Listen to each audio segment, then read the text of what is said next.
Nagtanggaw po ang Department of Education sa ilalim daw ho na pamuno ni Vice President Sara Duterte na maipamahagi ang 9 bilyong pisong halaga ng laptop at iba pang e-learning equipment noong 2023. Sa pagdinig ng panukalang budget ng DepEd para sa 2025 ay kinumpirma ho ng Director ng Information and Communications Technology Service ng DepEd ang report ng COA na noong 2023 ang nagastos daw ho ng DepEd ay 2.18 billion pesos lamang ng 11.36 billion pesos na budget para sa computer, laptop, smart television sets at iba pang e-learning equipment. Si Director Ferdinand Pitagan po tumugon sa tanong ni Batangas 2nd District Representative Jinky Luistro kaugnay ng 19.22% na utilization rate sa ICT package ng DepEd. Ayun, hindi pala nagastos yung buong pondo. Paliwanag naman ni Pitagan, konti lang daw kasing nagalaw na pondo noong 2023 dahil nakatuon ang atensyon noon ng DepEd sa paggastos sa 2022 budget.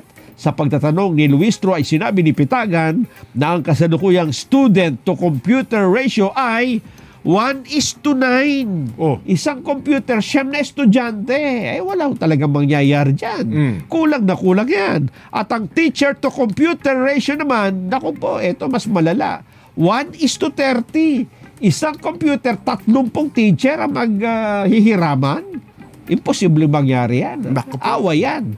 Sinabi ni Luistro na nananatiling mababa ang level ng estado ng edukasyon sa bansa sa nakalipas na 5 taon. Noong 2018, sa 79 na bansa, panghuli ang Pilipinas sa reading. Yun na nga. Ika-5 ho sa pinakamababa sa science at mathematics. Noong 2023 naman, sa 81 countries, pang-76 ang Pilipinas sa reading at mathematics at pang-79 sa science. Ipinunto rin ni Luistro na sa bilis ng pagbabago ng ICT technology ay mabilis ma-obsolete ang mga binibiling computer. Kaya dapat bilisan ang pagbili. Ayun. Hindi yung pagbili mo, Jen. Hindi, may bago na model. Yun na nga. Kabibili mo lang, di ba? Ang problema, ang naging problema, kasi kahapon nanonood ako ng hearing yan eh.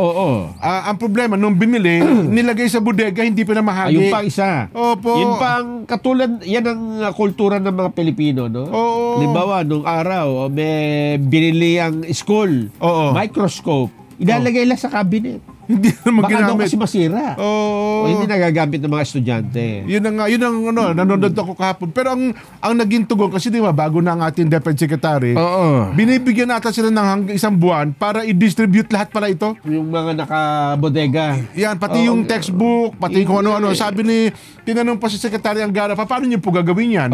Hingi na po kami ng tulong sa AFP. Sila na para magamit yung mga biyahe. Kasi meron naman, tukoy naman pala eh. Nung ito pala binili, tukoy, kung saan papadala eh. Nagtataka nga sila, ba't hindi dinistribute? Yun lang po naman, yun ang kwento. Sayang naman, sayang, di ba? At batay pa rin sa 2023 COA report, ang DepEd Computerization Program ay meron lamang 50.07% utilization rate at 0 accomplishment noong 2023. Sayang yung budget. Ba't naman 0? Kaya pala sabi ni Secretary Amina Pangandaman, sabi, naiiyak ako kahapon, sabi niya, nang humingi sila ng budget, nung dinipensa namin, hirap na hirap kami, tapos nung pinasa, hindi naman pala i-distribute.